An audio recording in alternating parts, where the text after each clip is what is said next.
So basically, why MDM was utilized or why MDM came into picture? MDM actually came into picture because the industry was having multiple applications. So what happened with that was every department's application was having their own data or the database, due to which there were repercussions of duplicate data. The reports which they were actually getting were not efficient and effective, as they were not giving the entire truth that how many customers are there and how many revenue they have generated by each customer, because of multiple applications, multiple databases which were storing the same data, or even a little bit of distinct data as well. Plus, there were some repercussions or impacts on the deliveries or the data which were in the contacts for any customer. Because when a service industry or a product industry actually goes ahead and grabs a particular customer, they create a PO for that particular reason, and all the sales for either for services or product. For us, services is also a product for a service company. So we'll say it's a product basically. So if any product is being sold, so that was being handled by the sales department. And but when they were having some kind of queries or something, they were actually moved to the support systems or the support departments. So what that was actually giving, that if a customer has moved on, or if a customer has changed his contact number, that was not being updated in the sales system. So if the data was being asked from the sales system, they were actually giving the old data for the particular customer. And due to which what happened was, multiple times when the deliveries were happening or the contacts were being done, they were not able to find the customer at that place or over on the phone. But when they took the data from the support, they were actually having the latest data, because they were actually communicating with to and fro with the customers. So they were having those kind of data in their environment or in their application as latest. So they were not able to manage multiple databases and can carry out the applications or can carry out all these things through using multiple databases. So at the end of the day, what happened was they created a new tool which was based on database itself, the relational database. What it was doing was it was taking the data from multiple databases or multiple applications, which in terms we in MDM we call them as source system. So there are two types of source system. One is internal and one is external. Internal means which is created from MDM itself. External means all the applications. Okay. So with that utilization, what this tool actually started doing was they wrote multiple algorithms for match, so that they can find out what all customers are duplicate or similar enough that we can say that these customers are duplicate, so that they can find out the latest information from each section of their department to be stated in a single record for that particular customer. What that helped them out was they started to get a correct or a good picture than what they were having before of their own company, that actually how many customers are there and what is the revenue per customer they are actually getting. So later on, these tools actually get refined and refined. As Informatica was standing from very long time, it got matured earlier than other tools. Hence, in the Gartner's algorithm or Gartner's quadrant, Informatica is the highest ranking MDM tool. IBM MDM is behind it. Then there are lots and lots of others. And each MDM has its own specialty and its own utilization.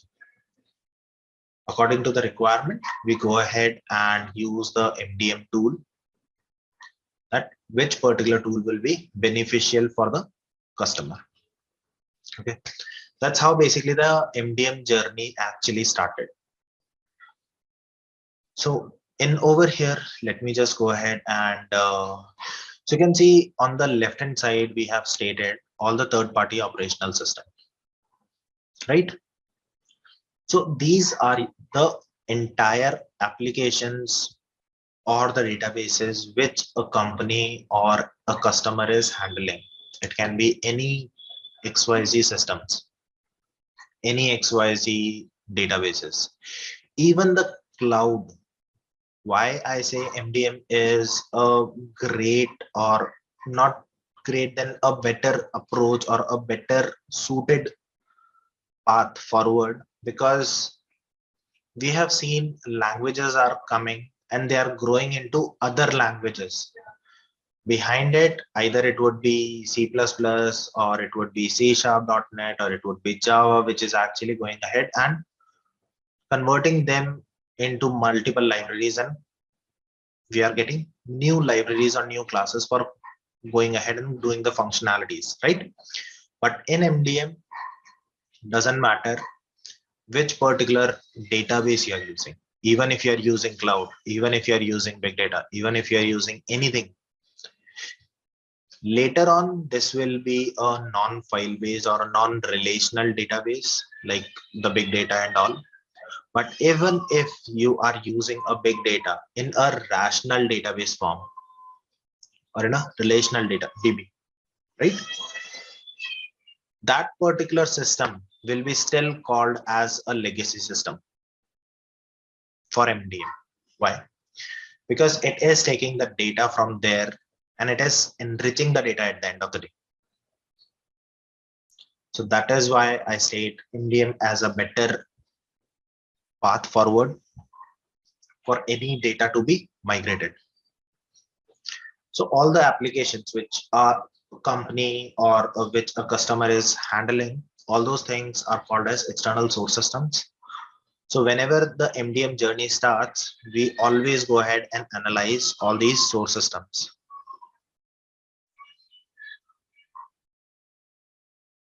Okay. In this, what happens is all the data we'll go ahead and analyze for 3 or 4 major reasons. First reason behind is we need to check how much the data is garbage or data has noise in it. Okay.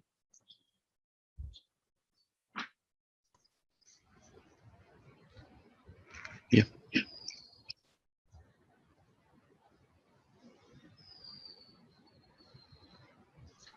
So what happens on that is we need to find certain number of business rules which can reduce those noise and to clean that particular data.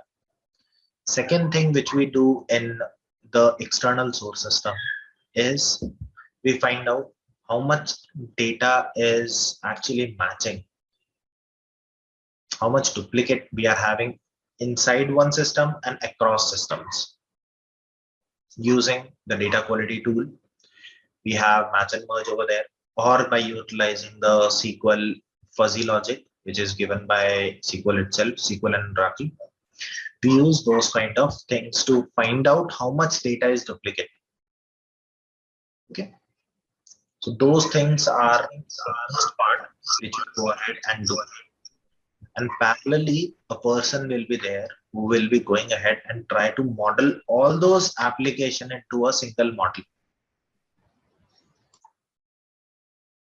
so that it can have all the data which will be coming from different source system.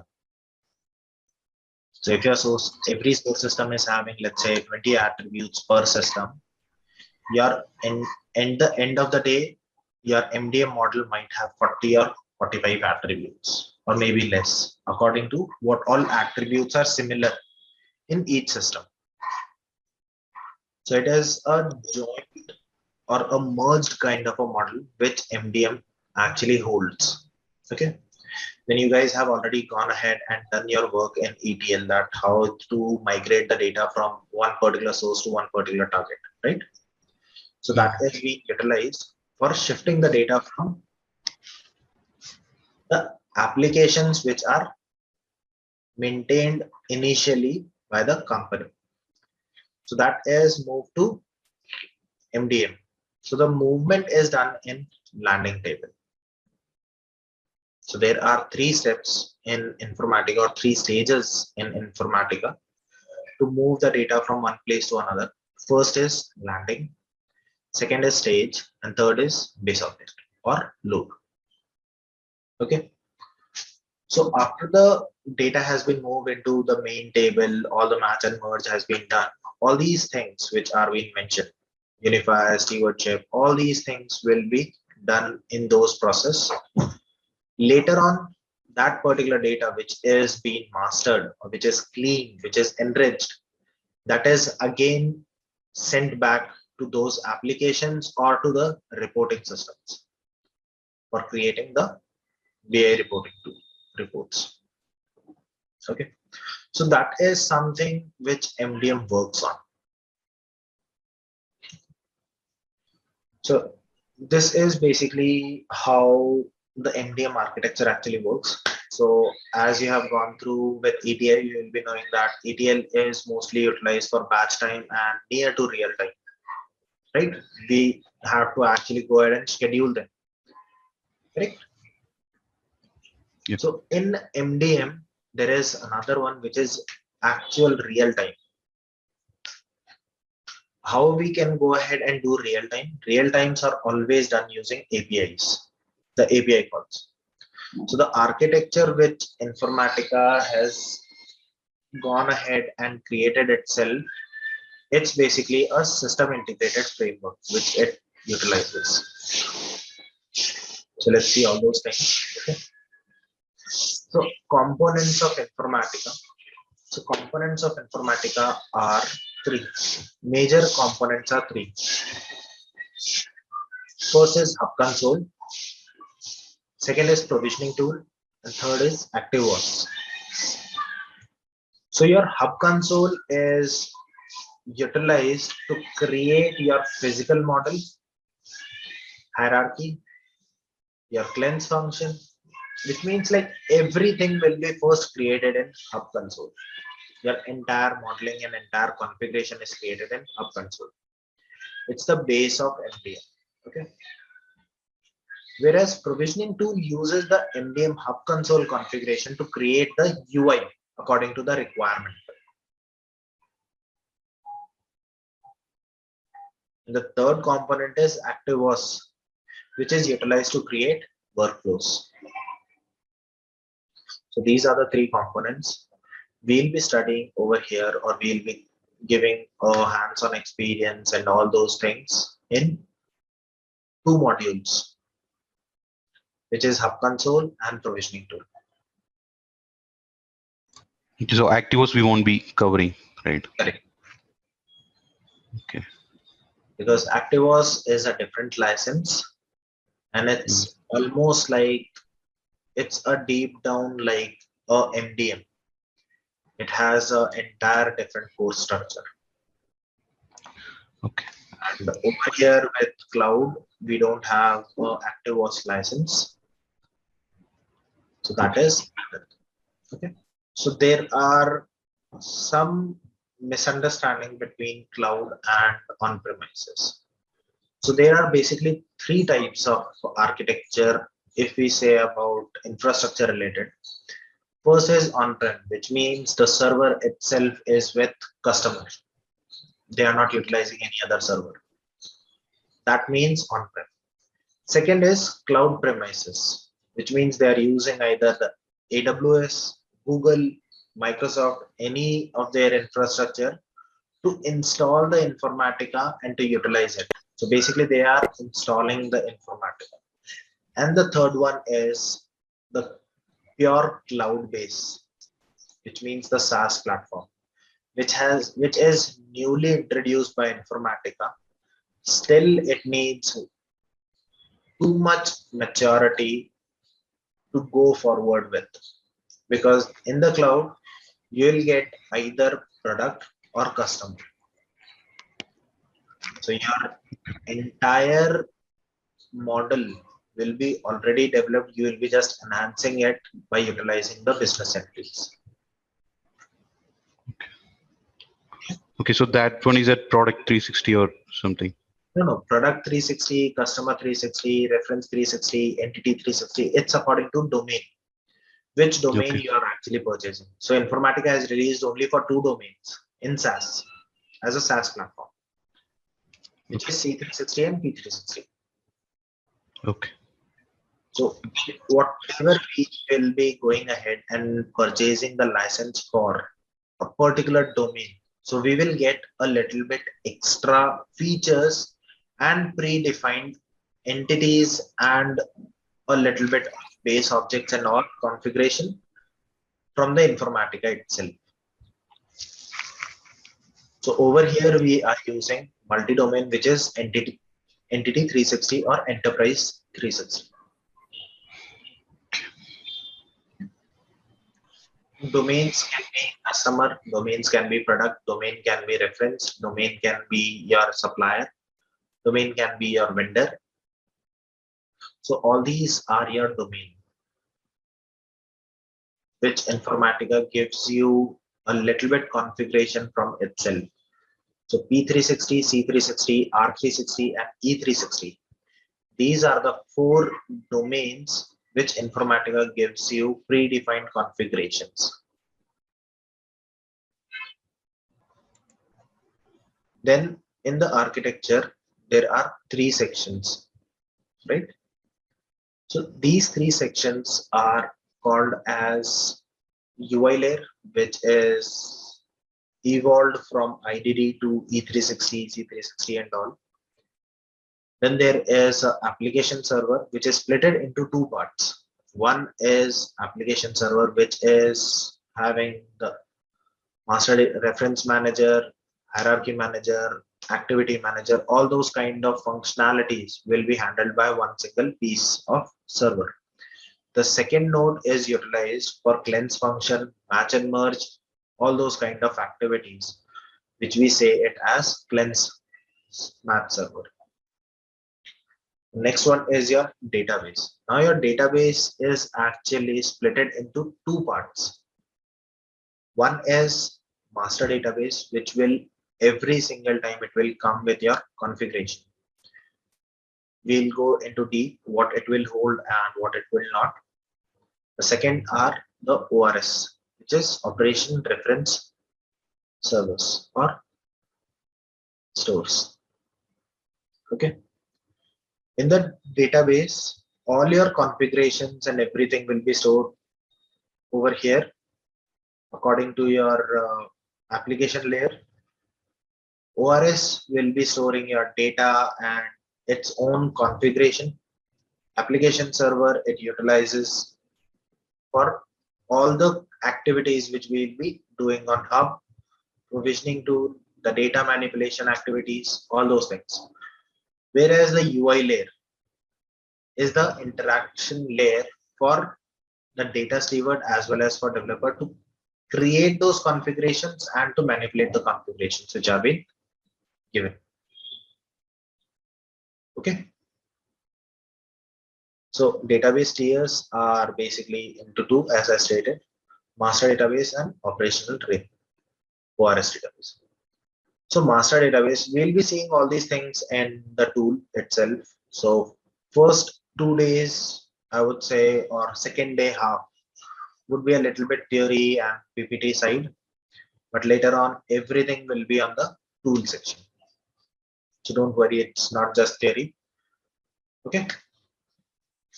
So we'll be seeing how the master database looks like, what are the configurations which master database we'll be seeing, and all the same things in ORS as well. So master database contains the application layer configuration, which means how many ORS databases are there, what is the version of MDM we are using, what is the server we are using, application server, what is the database version we are using, or the database application we are using. All those kind of stuff will be stored in master database, like user what all users are being created, which particular user will be having which, what all tool access and everything. So those kind of areas will be stored in master database. Whereas your ORS database will handle your data, your entire model configuration, the user's role and the relationship between them, and other metadata which we'll be creating inside ORS. Okay. Application server, as it's stating, there are two places. One is application server and the other one was cleanse and match server. Application server is utilizing all the APIs, get, put, delete, everything. Every API for data manipulation will be going from application server. Whereas if there is any cleanse function is utilized, match and merge is going through, all those processes will be handled by a different server altogether. Okay.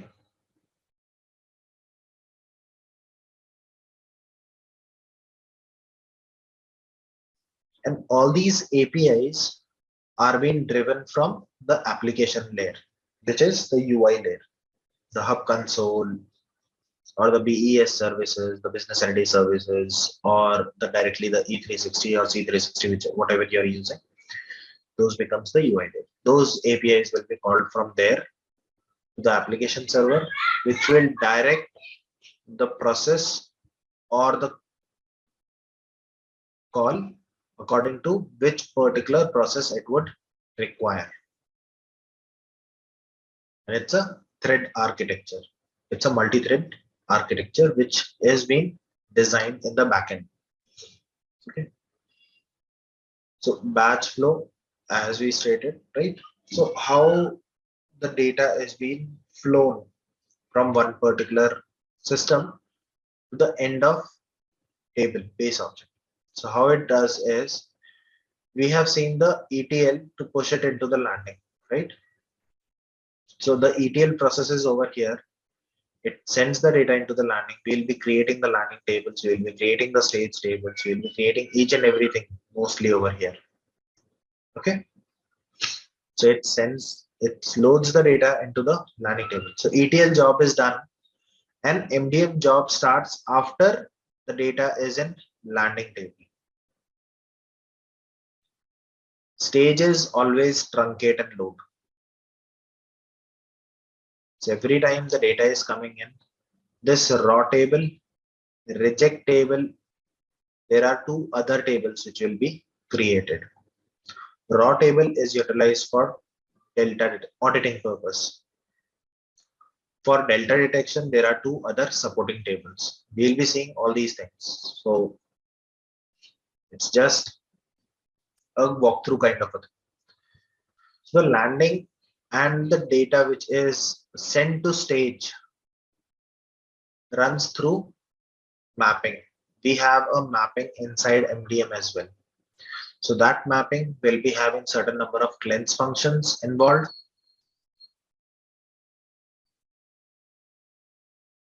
Else, that would be a pass-through mapping. And according to what configuration we have done in stage, there might be a certain number of records which will get rejected. There would be, if we have gone ahead and created the configuration for auditing, then the data will be sent to raw table. If we have gone ahead and created the data for our audit layer, then we'll have two different tables for that particular purpose. One would be OPL and one would be OPL and PRL table. Okay. Once the data is sent to staging table, then there is a load process. So this process is called a stage process or stage job. Stage job will do the stage process, which will send the data from landing to staging by utilizing the mapping and the configuration for auditing and delta detection.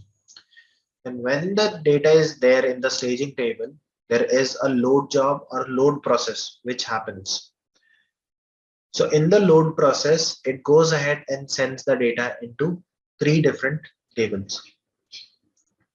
First is cross-reference. I'll give you more deep knowledge about XREF because there are four different tables, which is extremely useful and necessary because that will be containing the data according to the his lineage, candidate, or the source records,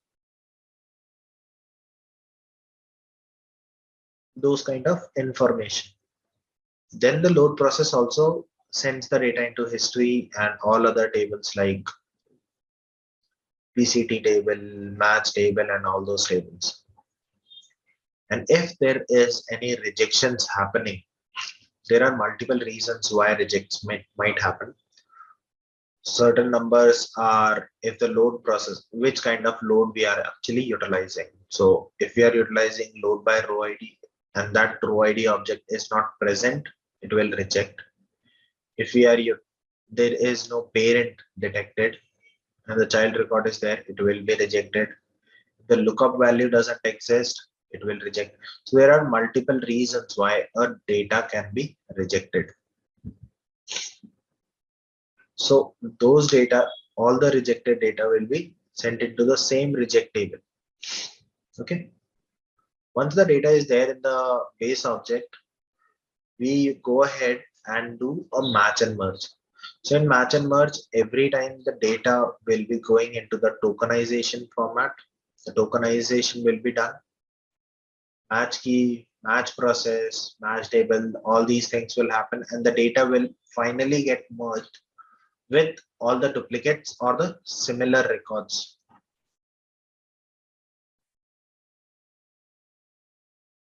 Okay. And that is how we get our golden record. In MDM, golden record means the final record which has been created after all the process has been done by MDM.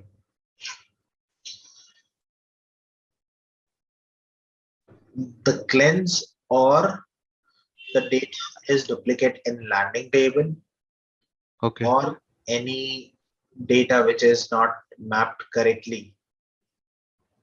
The data is being sent for more length, those data.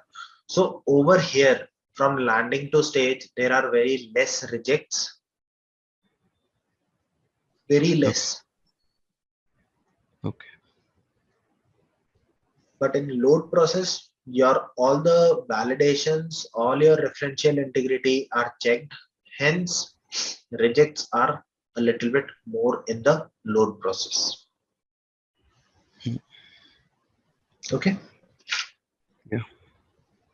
So all the IDQ or your ETL, everything will be utilized over in these two sections. Everything from over here till end of base object will be utilized from the MDM itself. We will not utilize any other tool for it. Okay. So this is a little bit similar to what we'll be seeing in Hub Console. Okay. So you can see over here as cleanse function, right? So these are the place where we'll be creating the cleanse function for us. And this actually uses the IDQ mappings as a cleanse function, but the IDQ mapping should be published via a web service. Only afterwards we will be able to do that.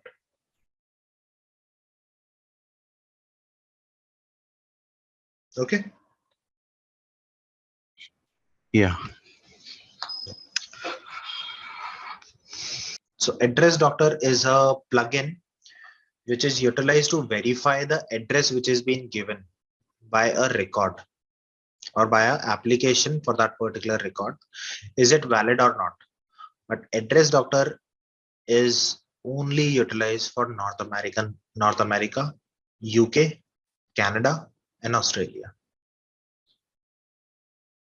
And for any other reason, there is no address doctor which is being there, because address doctor utilizes a database either online or on premises to be connected and to validate that particular address, if that particular person is staying over there or not. And for that, there is a third party providers like DNB is there for getting the data for the customers as well as for all the other people as well. Either it's organizational or a individual data according to our need. So even that also comes as a cleansing, or where we can place that in this flow. We I can mean that utilize address. address doctor over here in the landing table. And also with this one, we have an external call as the dash services, which we utilize for that particular purpose. But mostly we use address doctor in the landing process, which is IDQ or IICS if we are utilizing the cloud service for integration. Okay. So then that is also outside of MDM, right? Outside of MDM, not inside of MDM. Okay. Because in the MDM, we don't want any third party application to directly intervene for the data. Okay. Okay. Yeah.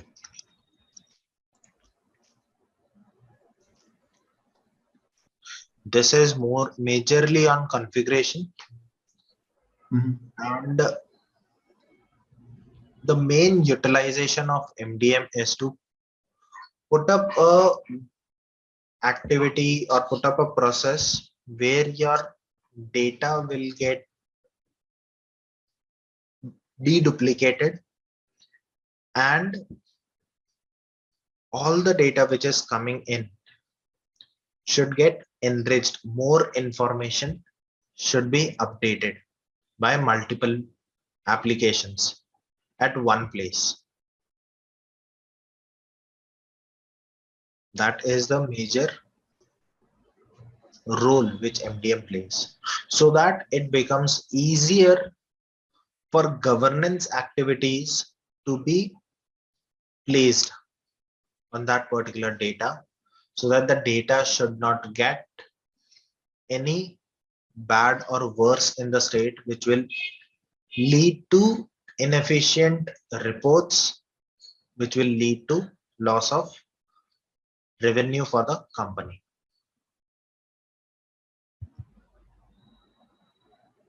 So its Okay. only task is to deduplicate and to supply back the information which is deduplicated and enriched. The second part where I stated about data governance, it gives a support to data governance activities that can be placed very easily on towards the data.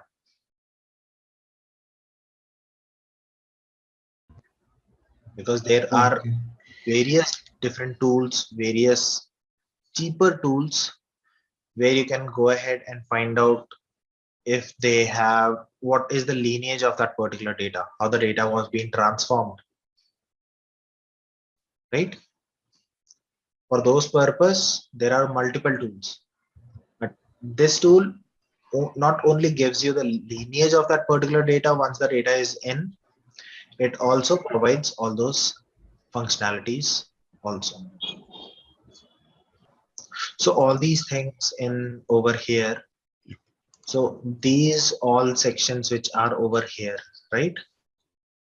We will be going into the database and the tool to see how these things are actually working.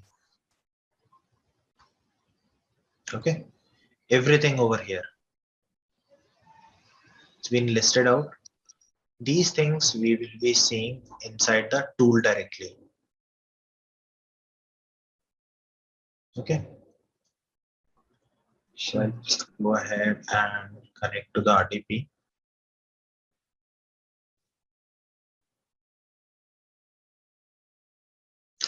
Okay. Over here in the RDP, you will find MDM credentials and URL and the hub console. So SQL developer for your database checking. URL, you just have to use the provisioning and the E360. That's it. Because BDD is already been expired, we don't use BDD anymore. BDD has converted itself into provisioning tool. In ActiveViews we do not use because that will be utilized if we have the ActiveViews designer where we'll be going ahead and creating the workflow. This particular tool will be utilized to deploy it. That's it. So there are two ORS which we have created over here. Let me just go ahead and give you a tour about Hub Console.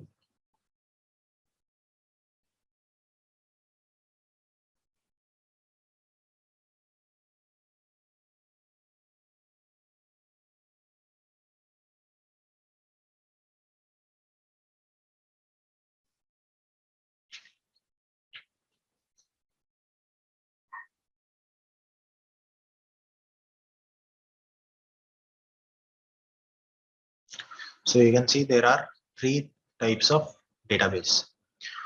The master database, you can see it as it is written as CMX over here itself, right?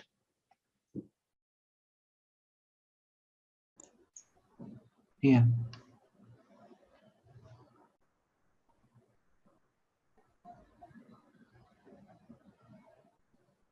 So as I stated that we'll just go ahead, we'll click on master database, double click it, or you can just click on OK.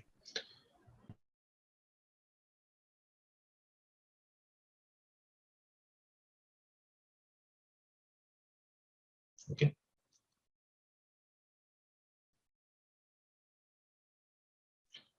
So what all databases which we are having and the configuration. So first thing is what are workbench, and it is defined in processes, right? So processes are nothing but the flow diagrams or process flows for each activity which workbench is giving us. There is nothing else in it.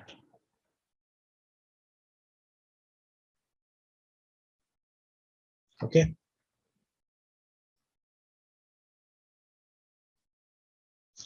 So in your configuration, there are 5 different tabs. One is configuration, model, security access manager, data steward, and utilities, right? So in that, for master database, configuration part is only utilized for master database.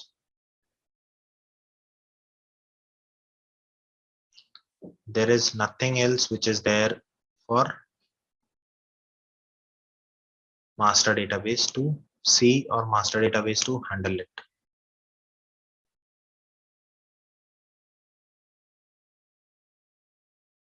Okay. In master database, only the metadata for according to application layer is only stored over there, nothing else. Okay, so basically the schema model which we would be creating, No, that that would be stored in your ORS. All your configuration over here are stored in your ORS database. okay. Like just for any example is there that you can give for like what goes in the master database? So master database will hold all the configurations regarding the workbench,